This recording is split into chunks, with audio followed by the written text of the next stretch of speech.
Hey everyone, today I'm taking a look at Watch, which is a board game released in 2021, published by PD Verlag and designed by Daniel Newman. This one accommodates 1 to 4 players and takes around 60 minutes to play. So this game is a medium light Euro with a pretty strange theme, as you are working in this World War II watch factory making these gears, but secretly you have a bit of an agenda and you can secretly ship off these World War II munitions at the risk of being caught by the other players. And before I get into the gameplay of Watch, I just want to give a shout out to Kienda.co.uk who sponsored the show. So if you live in the UK and you regularly buy board games, then be sure to check them out. But let's get into the game. Okay, so the setup is going to look a bit like this, at least for 4 players. So you're going to have the main board in the center here, where there's going to be this almost rondelle, which is supposed to represent a watch face, with these 8 different actions on them, divided into 2 different colors and further divided into 4 quarters, with these different kind of areas. You've got the loading dock, you've got the foreman's office, the warehouse and the workshop as well. I have advanced the game to round 2 here because it would actually start at the 12, and that's because there is a mechanism that starts from round 2, so I didn't want to miss out on that.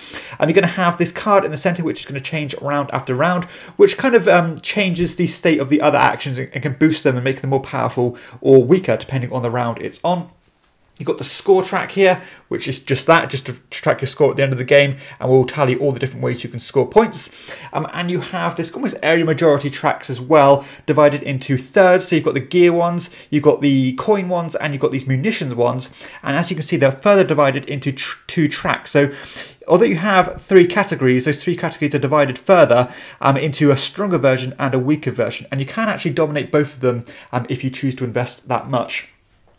You have these munitions here, which scale depending on the player count. So with fewer players, there are fewer of these available, and they come in 3 different colours, and those colours almost represent the strength of them. So you've got the weaker ones here, these light brown ones, then the medium ones with these white ones, and the stronger ones with these dark brown ones, ranging from 1 to 9 points.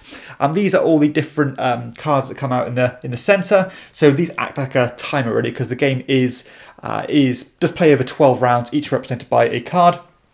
You've also got these kind of spy cards here, which will come into play, which will give you kind of one-off benefits and endgame set collection bonuses if you collect them. You also have your individual player board, which looks like this. So you're going to just put all these different markers on all the different circles here, and this is going to be basically your strength throughout the game. So the more you invest into certain things, you're going to get better and more efficient and stronger at certain actions, but it can end up costing you, so you've got to be quite careful about how you use it. This is the deck of those spy cards, and then you've got your general resources such as your money, these loan tokens, and also these gears, which come in denominations of 1, 5 and 10. Okay, so each of these 5 rounds is going to be broken down into 5 phases, and they're all pretty simple in their own right. So the first one is going to be to place your workers, and that is always going to start from clockwise from where the clock hand is. So you can see here, red is next in clockwise order, then followed by yellow here, then blue, then white. That player is going to stand their worker up because it would have been laid down from last turn, and then you're going to move it to another space that is empty. So let's just say this player goes to this scrounge action here. Now they don't take the action yet, that will be resolved in a later phase. Then it's going to go to the next person, so let's just say this yellow player wanted to go to this overtime marker here, and then the blue one wants to go to the produce gears action, and then finally the white player might want to jump to, let's just say, the search files action like this. Now the next part is quite important, because for the previous round, if somebody went to this watch area, they are going to draw a number of cards, or choose a number of cards equal to this symbol in the corner here. So again, this eye symbol looking through this letterbox, and they're going to pick one well, the number of cards equal to that number there. So in the last round, it was a 1. So therefore, if you remember, the yellow player was here. They would have got to pick 1 card, which is they place in front of them, and each of these cards represents a different quarter of the board. So you've got the warehouse, the foreman's office, the loading dock, and the workshop. And this player chose the workshop, and the idea behind that was that they were going to guess that another player was going to go there. So And that's because if somebody goes there or takes that particular action, one of these dark ones, because these white ones are safe, the dark ones are risky actions, then they're going to have to pay the player who took that action previously and had this card a number of money equal to their biggest upgrade. So at the moment, very early in the game, it's just a 1. But let's just say I managed up upgrading all the way up to here, then I'd have to play the basically the grassing player 5 coins into their money. So money is quite tight in this game, and passing it to other players can be quite a hindrance. Now, after you've done that reveal watch cards action and paid any potential bribes, that is when you're going to resolve the actual actions themselves. So obviously I wouldn't trigger all of these because there's only 4 of the 8 actions being taken, but I'll run through them all anyway because they're all pretty simple in their own right. So the overtime action is going to be taking a number of gears equal to your best upgrade here. So at the moment it's only 3. So I'll take 3 gears, but then add any gears from this section here. So that'll be a 5 gear income to use at my disposal and as I wish. So that's a nice way of getting a big boost of actions or big boost of gears, but at the risk of being caught by another player because it is on one of these dark sections. The next one here is going to be the produce goods action, which is very similar, where you take the gears, again, equal to your lowest exposed area, this one being 3, and then having the option to switch one of these markers on these tracks here to the next available space. So what this means is that you would take a marker that you've already placed and move it on the same track to the next spot like this, therefore, and getting the reward below it. That could be money, gears, or trading in gears for munitions. And then you would cover up the existing spot with a gear just to show that that spot is no longer available. Like so, to say that that's taken now, the tracks become smaller and it's going to get tighter to get that majority. The next action is to upgrade, which is when you're going to pay a number of coins to take the next token off your board. So if I wanted to get this one, I could pay 2 coins and remove that one. Then you're going to got the scrounge action, which is kind of a mix of coins and gears, plus this many gears here.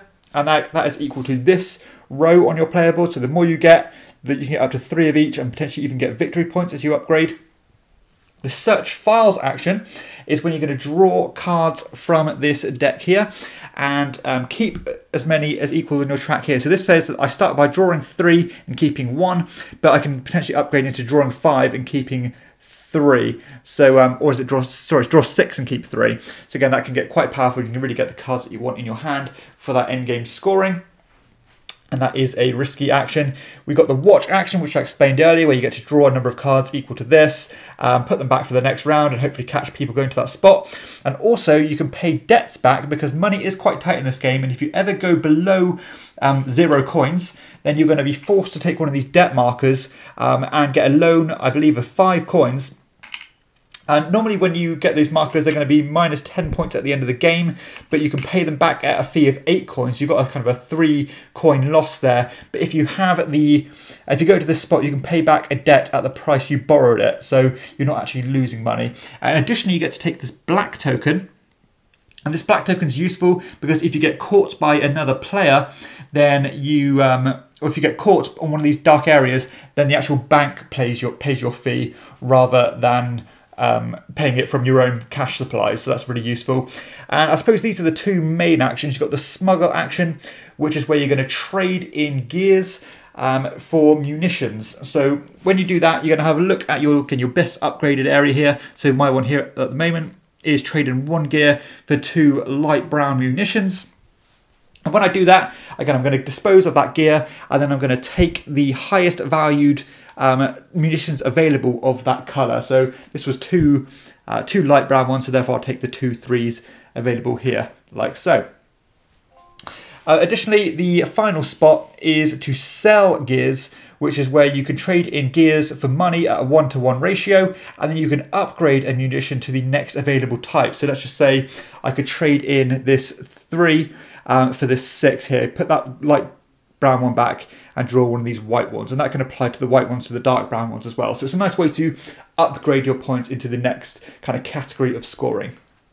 Additionally, whenever you take any action in the game, you are going to remove your leftmost marker on your player board of that type in that particular section. So let's just say the yellow player went to the workshop area, therefore they'd look where their workshop is on their player board, remove the leftmost token and put it somewhere on this area control board.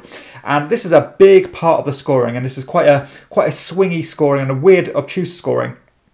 So let's just say this player put it on this spot here like this. Now this score track is weird because basically this says, again, the 3 different categories. You've got the gears, the coins and the munitions. And what this means is that if you are the player with the most tokens on each of these rows, like just a simple area majority, then you are going to score 2 points for each of your cogs at the end of the game, or your gears at the end of the game. And the same applies to this track here, but you can score 1 for first place and nothing for second place. And this one is 2 for first place and 1 for second place. The same applies for the coins. So again, if you get the majority, you get 3 points per leftover coin, and second place will get 1 point. This is 2 and 1 accordingly, but so slightly dampened version of it. And this one is the munitions one, where you can get 4 coins for each of your munitions crates, these ones here, at the end of the game. Or if you're second place, you get 1, and this one is 3 and 1. And you can actually dominate both of them and score the big points as well. But however, for these top 2 categories, you are strictly capped at getting a maximum of 60 points. There are 3 types of different document cards available in 4 different colours. So that's when you take the search files action, and these will give you a bonus and again score you end of game bonuses if you have 1 of each colour, and even more points if you collect loads of the same colour. And these are going to let you do 3 different things. So one of them means that you can get discard this card or play this card when you get caught on one of these risky areas, and then the bank will pay your bribe rather than having to play it personally. This one here lets you move one of your tokens on the majority track. So let's just say the white player wants to get involved in this track here. They can move from this track and move onto this one here, like so.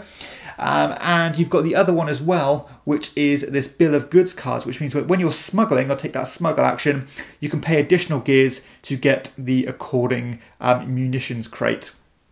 So these are good ways to get like a nice little bonus, and of course that end game scoring as well. So that's essentially how the game is going to play out over 12 rounds. And of course, at the end of that final round, you're going to get 1 more chance to sell any remaining gears you have, and then look at the board here, go through this scoring itinerary, crates, any points from your player board, set collection bonuses from the secret cards, gears bonuses, coins bonuses, crates bonuses, and lose points for any remaining debts you failed to pay off. And of course, the player with the most victory points at the end is going to be the winner. So let's talk how I feel about Watch. Okay, so let's start off with some mechanical elements of the game. So first off, I do quite enjoy the way that the turn order is resolved. Every round this clock hand is moving around, and that's going to start from the clockwise order in which players are going to take their actions. And that can be more important than you realise at first, because you can never share a spot with another player. So therefore, you know that the red player cannot go to the same spot as the white, yellow or blue player did in the previous round. So that does keep things nice and tight, and I have the extra decision on, am I willing to go here because next round the clock's going to change and I'm going to be at the mercy of the other players. So that's quite an interesting decision, and it does play quite an important part in the game and how it functions and the kind of blockiness of the game. I also thought that the kind of spying mechanism was a really cool concept, and that was kind of one of the biggest hooks for me on this game, as well as the kind of weird and interesting setting. I like that idea of, are you going to take those actions, these risky dark actions, and potentially have to pay a forfeit for the other players? And I do like that in theory, but in practice it didn't really play as big of a part in the game as I thought it would. When you were getting these big spy cards out, quite a few of them have 3s on them, you were just finding that people would kind of avoid those spots. You wouldn't really feel like taking that big gamble and risk losing a lot of money, particularly when you get the bigger upgrades and have to pay bigger and bigger ransoms. It just became a bit safe, and you could take a nice safe option and not worry about what the other players are doing. So yeah, I like the idea of it, but in practice it didn't really add the threat and the tension that I would have liked. I quite like the idea that every single action is followed by a placement of your player board onto the area majority board, because that almost stops people from snowballing doing the same strategy again and again. Because say I really wanted to increase my munitions board here, get it right to the top, And I'm going to be really strong at this particular action, being able to sell 7 gears for 2 dark crates, which are fantastic, a good amount of points. However, if you do that and then you keep taking the action again and again, you're not going to be in a position where you can deploy any more of your discs on the board, leaving you at a disadvantage for that end game scoring, which is a big part of the scoring. So I do like the way that the game does kind of urge you to take a more balanced approach, not only because of the reason I explained, but also because if you just keep taking the same action again and again, if you do get caught, you always pay the money to your your rightmost exposed spot, which can be very hefty if you do get caught, and can help another player and hurt you drastically, particularly if you start kind of venturing into the world of debts. So I do think that's a really cool idea. Again, a bit like the kind of spying action or the watch action. I found that these debts were that's not easily avoidable, but they are avoidable, and they didn't play as big of a part as I would have liked. And you kind of end up playing it safe, particularly if you're more kind of conservative players like I am. I'd rather play it safe and know what I'm getting rather than take that big risk. But again, I like the concept, but in practice it just fell a little bit flat. Now, probably the biggest thing I took away from this game was the scoring, and I'm not quite sure how I feel about it, because it is quite weird and it can be quite AP inducing if you think about it a lot, because all these different tracks, they almost conflict with each other. Because again, at the end of the game, if you dominate these tracks, you're going to get a number of points according to how well you did dominate. So again, if I dominated this track, 2 points per cog I have at the end of the game, which can be massive if you end up kind of stockpiling all those gears. Yeah, you are capped, but that's still a significant swing of points if you get the maximum 60. But when you end up taking other actions, like for example, you maybe take the smuggle action and start selling these gears for crates, then all of a sudden you are tanking your scoring here, but potentially boosting it here. And that is quite a mathy decision to wrap your head around. Yeah, if you really do invest in one of the strategies, you can probably be a bit more tunnel visioned with that. And particularly because these crates all have various values on them. Again, that is a very mathy, quite an AP inducing mechanism on how you're going to work out the scoring to min-max your turns. And if you are a player who likes to min-max your turns, then be prepared for somebody to do that mental maths and try to work out what the optimal move is. Additionally, again, I do like the original concept of that, but it did feel a little bit rigid. If some people place, you place a yellow one, somebody places a blue one. You place a yellow one, somebody places a blue one, and so on. It's like, it's a bit too zero-sum for me. They have tried to spice it up a bit with these cards and things, so you can mess things around and manipulate the tracks and stuff. And the same with this produce gear action, where you can kind of tighten it up and close the board off, leaving fewer opportunities for people to take the actions or take the spots on those tracks, like so. But again, it just felt a little bit too rigid, a bit too static, and a bit too predictable about what the final outcome is going to be. And it didn't keep people wanting to fight until the end, because they knew that somebody was more likely to win it anyway. I also did sadly feel like the game was a little bit too rinse and repeat. A lot of these spots are just produce gears. This one gets you gears, this one gets you gears, this one gets you gears and a bit of money. And this one was pretty much completely neglected because you're going to keep getting those upgrades anyway by placing them onto the board. And it was a risky spot as well. So again, I don't think anybody was really interested in going to this spot. This spot here seemed particularly strong, and it's a bit of a rinse and repeat action. Get as many cogs as you can, sell them. Get as many cogs as you can, sell them. So again, it didn't really feel like there was any interesting and kind of out of the box strategies you can go for. It all seems pretty much paint by numbers. And if a particular spot opens up in your turn, you're more likely to take it. And of course, if you can take that financial hit of potentially being spied on, then you're going to do it anyway. So yeah, it just felt a little bit too closed down for me, and there wasn't really enough options to go for, and a bit too linear. A strong area of the game is that it does take quite a nice succinct amount of time to play. It only takes about an hour, 60 minutes to get this one set up, played and packed away. And yeah, each round does go by rapidly, especially once you get your head around the first few turns. I do also feel that the replayability is somewhat limited. Yeah, I suppose you've got maybe 4 main strategies you can go for. A cog one, a money one, a munitions one, and maybe even get those cards down to get those big set collection bonuses if you really push for it. But they don't really feel different and interesting enough, and you probably do have to dabble in all of it in order to, in order to get the most out of the game, because otherwise you're going to be kind of pigeonholing yourself and leaving yourself at the mercy of other players. Because if people keep taking say this spot here and you've gone for a money strategy, then you're probably it's not going to work out too well for you. So you do need to dabble in all the different areas of the game. But yeah, I think once you've played this 1 or 2 times, you're going to be pretty much done with it. There's nothing particularly interesting to unravel or to discover. It's all pretty much at face value, and you've probably seen everything by the end of your first game. The interaction is, of course, made up of blocking other people's spots on the rondel. Of course, the competition for the tracks here. This is quite stiff competition, and I like the effort of adding these spy cards in as well to add that bit more spice and a bit more flavour into the player interaction. Because without it, it would feel pretty static. The production of Watch is a mixed bag, to say the least. The board itself is of a good size, a nice little tight box here. Nothing massive and oversized. The meeples are good. The player boards themselves are like this kind of thin cardboard, almost slightly next level to paper really. These are just your standard wooden discs. They're absolutely fine. Card quality, no issues at all. Nice and clear what the cards do. So no problem with the actual cardboard itself. The coins are fine. The loan token's fine. These gears, I suppose, are one of the, I guess, gimmicks, but one of the selling points of the production. These are pretty nice done here. Nice little metal cogs. They are very small. So no, they're nothing major or nothing really stand out. I think maybe they intended them to be a bit more impressive than they actually are in person.